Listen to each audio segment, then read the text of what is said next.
Hey everybody, welcome back to Record-ology. Today we're going to tackle a daunting task that has literally been looming under my desk for some time. It is my Classroom Sharp record player, which decided some time ago to start eating, actually I think from day one, it was eating tapes. So we're going to tear it down, see if we can fix that problem, find out what's going on, and maybe do a little recording test anyway. You're not going to want to miss this.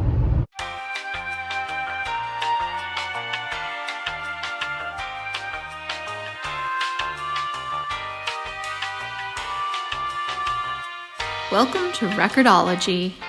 I think it's a fair bet to say that by about 1980, you could do all sorts of audio cassette, tape cassette, recording, playback, etc., on a device the size of a common Walkman, which had still yet to come into its, prime, but it's not unheard of for a device the size of a Walkman.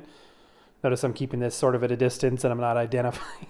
This actually isn't a recorder, that's why. But you could record, you could play back in a device this size. So when you look at the Sharp AV2000, which does pretty much the same thing that this does, you may be saying to yourself, why? What on earth, from a design engineering standpoint, is occurring in this huge, by comparison, device that isn't occurring in this?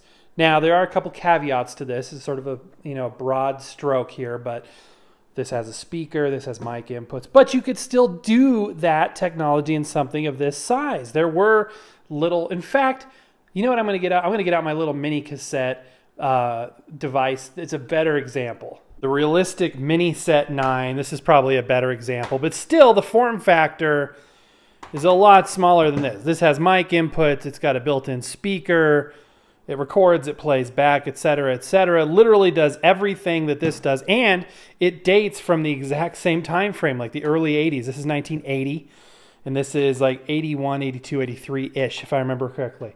And I believe there were units this size as well. So this thing continues to baffle me. Now, when you're talking about classroom electronics, you're kind of expecting uncool, unsexy things, and this definitely fits the bill. So I just wanted to kind of put that in perspective to begin with. Now, if you are interested in more about this guy, I'm not going to review it on today's show because we've done that a couple of times. Check out those shows. But this is this used to be East Middle School, part of the Aurora public school system here in Colorado.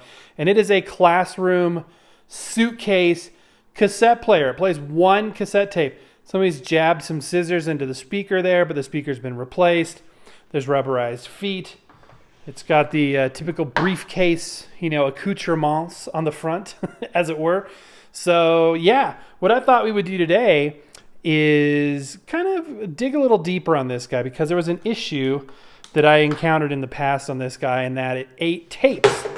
Oh yeah, I forgot that lid hinges all the way off. A little foam there, which is kind of like memory foam, but not by design. It's just that it's breaking down, and that's just to help keep the power cord pushed in there. So yeah, this literally is a tape player. Now, if you look in the center here, this kind of reminds me of like a shoebox player. And again, the shoebox players can do everything that this can do as well. So why the huge form factor? I mean, even by 1980, this was excessively oversized. Quick overview of the features. So it does have the built-in speaker, obviously the cassette functions. It's got an aux input. It's got a mic input. You got volume, tone controls, transport controls. It does record, so there is a mic input. Well, we just said that. Mic input over there. There's a headset and an external speaker 8-ohm output as well. It's powered off of the wall. This is the Sharp AV2000 from, again, the year 1980 or so. It's interesting about this, too, is the fact that our Audiotronics classroom record player is newer than this, because that's like 84 to 86. So it's interesting how technology doesn't necessarily progress, as clean cut as you think. In other words, all the record players weren't gone before the cassette player showed up, etc. So what's wrong with this thing? It eats tapes. That's what's wrong with it. So let's go ahead and try to demonstrate that happening, and then we'll make some test recordings. I love the etching on here, East Middle School, in case some kid wanted to steal this and take it home. This is not a cool piece of electronics. I can attest as a child who grew up probably having something like this, and experience something like this, not owning it, but experiencing something like this. They play, some educational thing for you to listen to. It's not like a hi-fi, this is awesome, we're jamming to Michael Jackson kind of a thing. Spoken word primarily, I'm guessing. Still, this is a very intriguing device. This tape deck I picked up for, I think, $6 to $10. You have to watch one of the earlier videos. But let's go ahead and test some playback. This is my ye old test tape, so I'm not sure what's on here. Probably a test recording we did on another deck. I haven't touched this thing in probably a year at this point, so bear with me as I relearn it. Let's see, our volume's over here. And let's go ahead and see what we got. Whoa.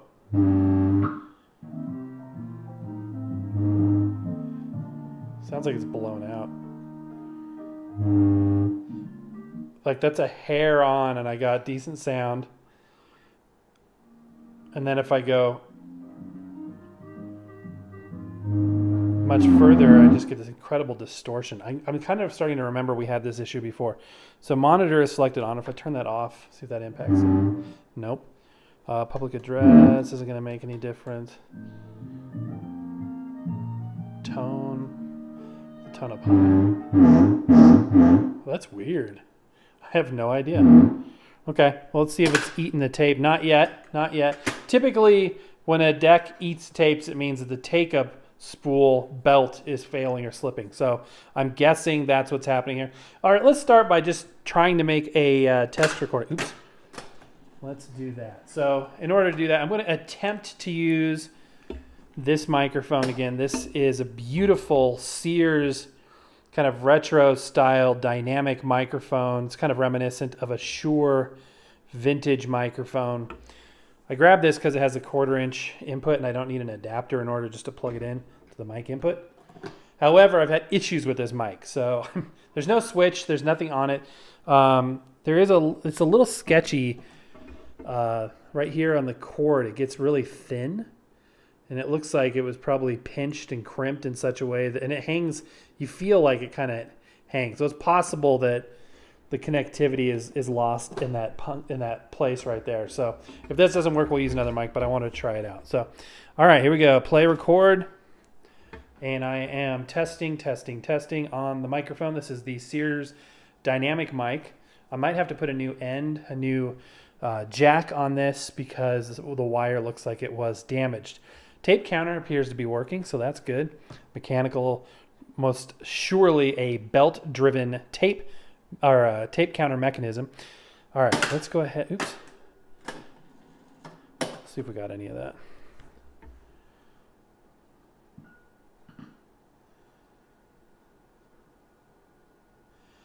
See, now with no signal on the tape, because apparently it didn't record, I'm not getting that distortion.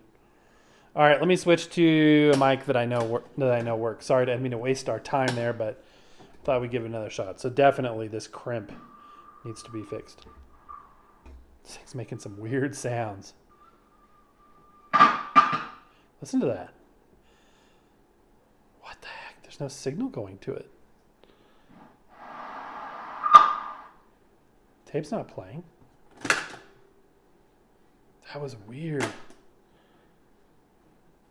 This thing's got some, we should have done this for Halloween. It's got some spooks in it. All right, I'm going to get a new microphone and we'll try that out. Okay, so I have the world's cheapest microphone. This came with the Tyler shoebox player. Why did I grab this instead of something else? It's just what I happen to have readily accessible with an adapter. Here we go.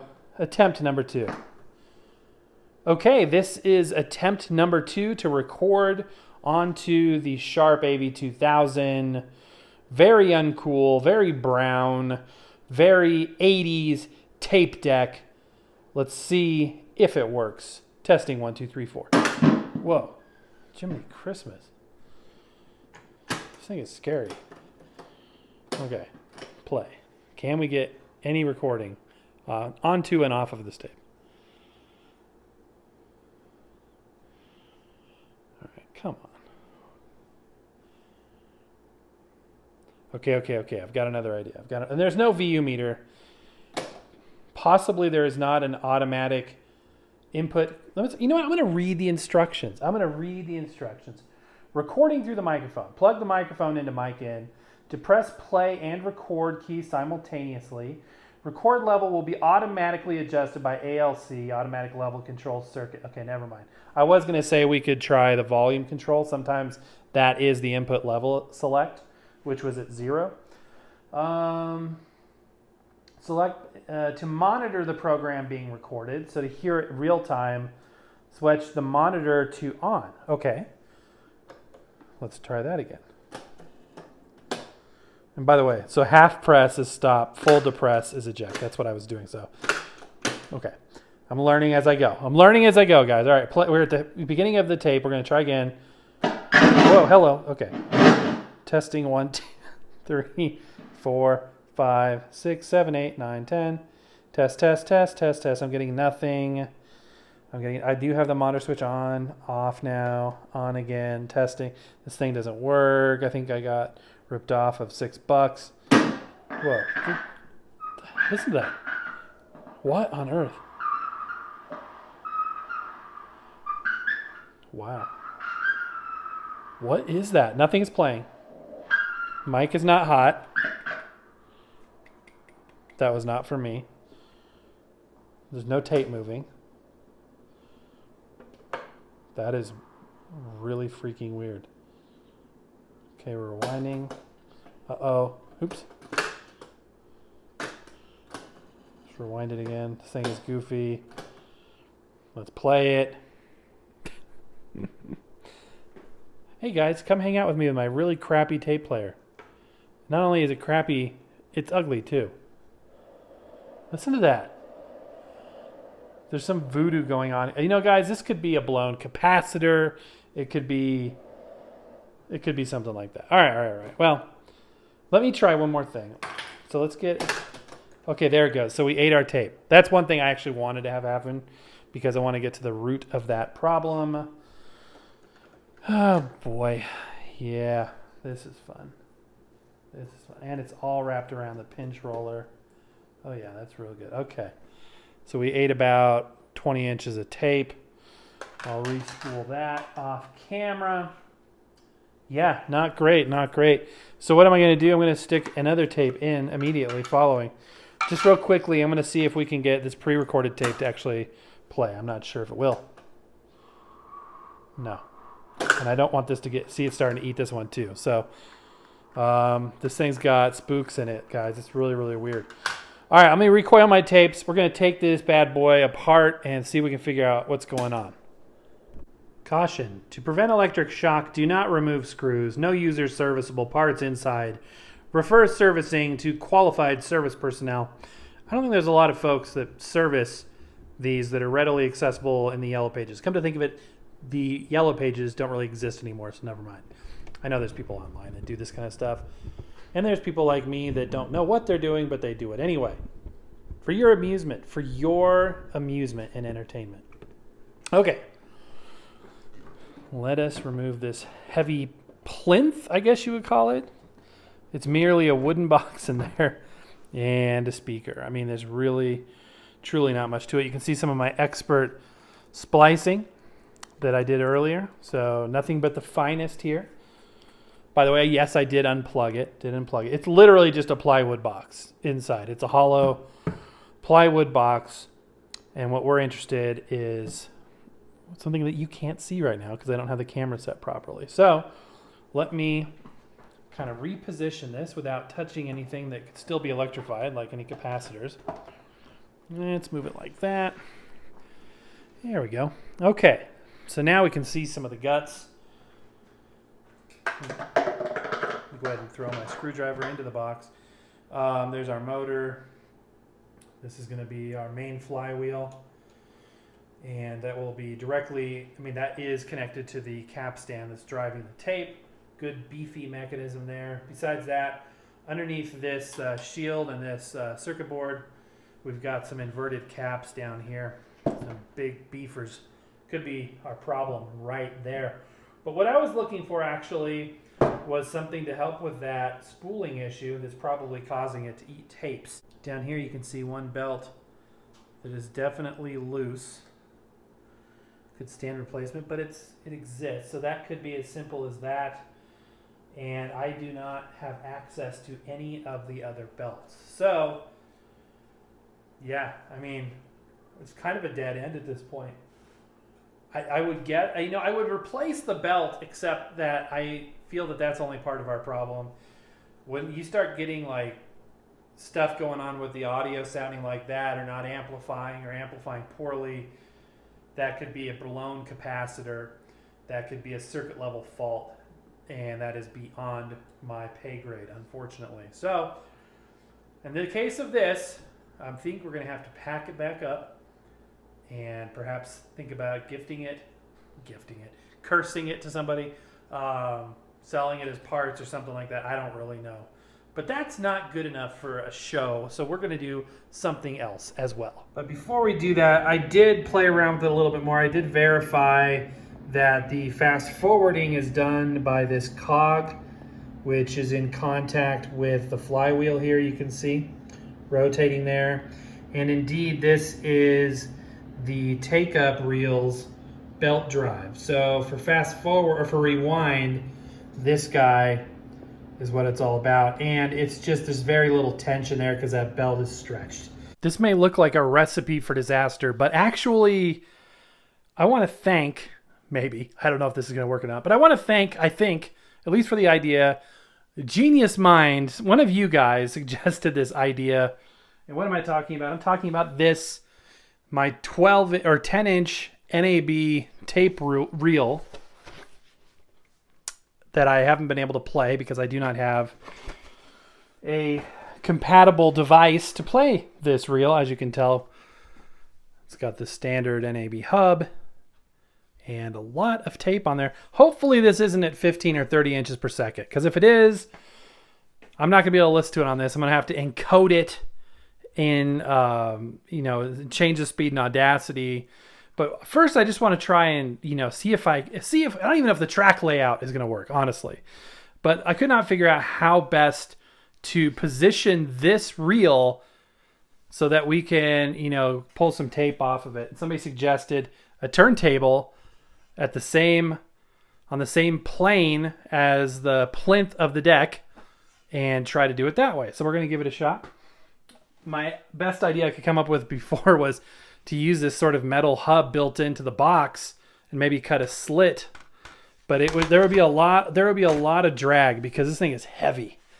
I mean, it is a big metal reel. There's a lot of friction doing it that way. But this way, in theory at least, with the platter being able to rotate, that should do the trick. And I thought to myself, I could use my record weight to stabilize it in the middle. Just put my record. By the way, normally you don't want to put a record weight on a belt-driven turntable, but I'm taking one for the team. But it didn't matter because it wouldn't fit anyway. So I'm like, what else can I do to help, sort of keep this stabilized? I think it'll do a pretty good job just from the weight itself. So I came up with a compromise. So here's what I'm going to do. I'm going to put, maybe if I can find it, I'm going to put a thicker 45 adapter. And then on top of that, I'm just going to place this. I know it's not ideal, but it'll add a little bit of weight to that center hub. Then I'm going to position this guy up here, put the turntable in on position so I don't have to rotate this across. Although we could do that, but I don't want to have to hold it in position. So that's going in the wrong direction. Okay, so the motor rotating of the turntable is not going to assist us. I need a turntable with a reverse mechanism, of which I do not have. So we're going to have to rely on this deck pulling it and the basic rotation of this platter to be, lowering the drag enough that it won't, burn out the motor belt over here. So this is a risk. This is probably really stupid, but I'm pretty sure that's why we like Record-ology, right? I don't know. Okay, so here is our tape. And you know what? I'm going to position this so that it at least comes off the bottom. And again, there's probably, who knows if the track layout's correct? Who knows if there's anything on here? I think there is, because the way it's stacked, it looks like there is. But I'm just going to go for it. Somebody gave me this idea. I think it's pretty creative. I'm going to feed it through here, because maybe we can listen to it at the same time. Okay, so I'm going to try and get it to spool up here, just like we were threading and preparing a regular tape. So far, just on my, moving this by hand, the reel on the left on the record player seems to be keeping up. Obviously, we're bypassing the typical supply hub altogether. And yeah, let me go ahead and turn on the speakers and make sure it's connected, and we'll give it a shot, you guys. This will be interesting. Anyway, and then to rewind the tape, I can actually play the record player in the normal clockwise motion, and it should re-spool. So we'll try that out too. So let's see if this works, you guys. I think I've got it routed correctly. So let's see what happens. It's working. It's alive. It works. I've got nothing on the VU meters, so I'm thinking there's nothing on the tape yet. Okay, ooh, there's a splice there. So maybe this is where the actual sound is. I've got a low level of audio. I've got nothing coming through my speakers yet. Yeah, nothing yet.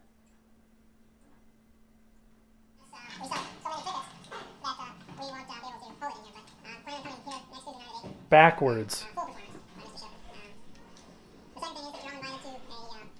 All right. This is really interesting. So there is something on this tape. This is genius. By the way, okay, this is officially awesome. This idea was first rate. Thank you for that. That was 7.5 inches per second. It sounded a little fast. It sounded like it could have been backwards as well. But let's go down to 3 3/4 and see if that improves things. For Mr. Shepard in the Fine Arts Gallery. Oh, it wasn't backwards. Listen. Well, you'll hear Mr. Shepard. The reception is across the hall following the lecture. What is this? And I don't know if that'll help. I know it's not. It usually doesn't work. I don't know how to work. This is great. Mr. Shepard's going to help me out here. Go ahead, just continue ad-libbing. Mr. Shepard. All right, well, it gives me a great deal of pleasure to introduce you to Mr. Shepard. They made it. And he's going to take over. It's the art department. All right, is this thing working now? All right, fine, see? That's a grasp of medium.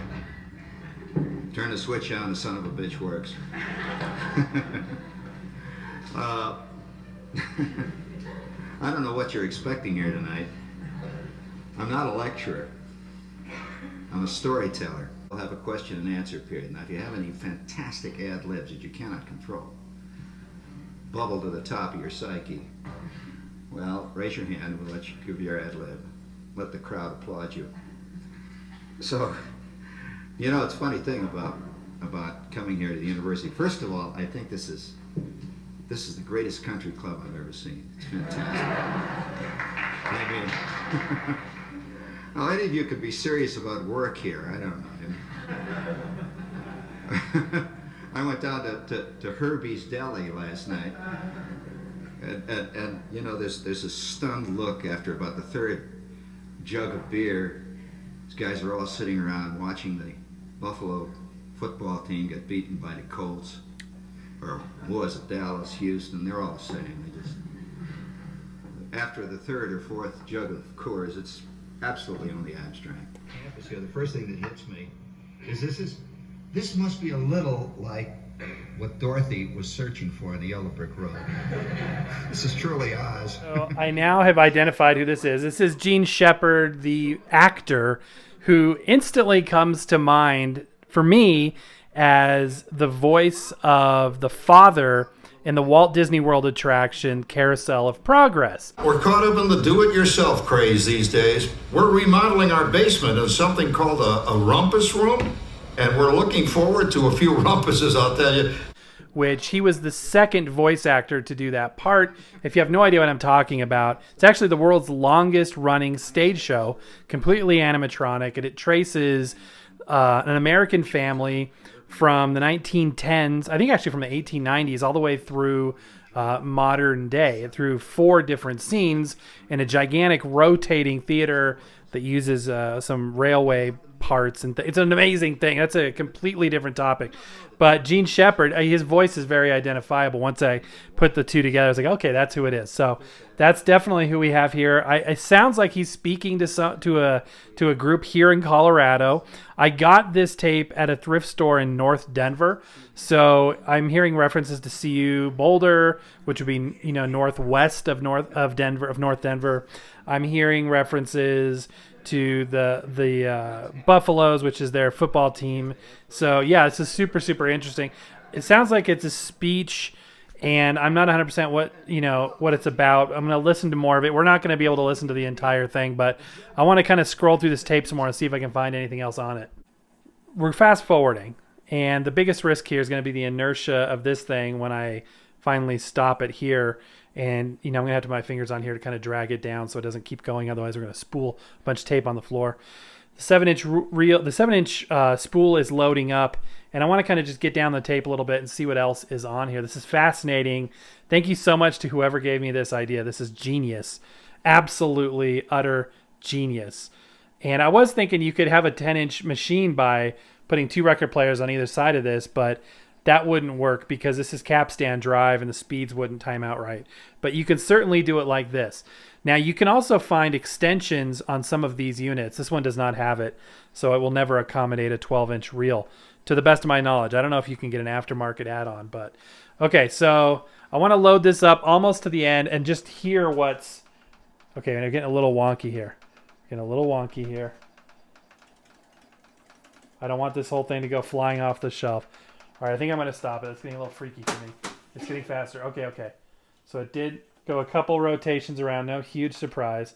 But let's listen to what it's like at this point. The very police station upon which they have based Barney Miller. That's right. It's the 6th precinct. And I'll tell you why they write that the script is not an exaggeration. Here's a moment now. Exactly a moment in the police life and in your life. I'm standing, I walk in the apartment. It's 2 in the morning and hot. I've done a show at a nightclub. And it's humid. And it's the Village.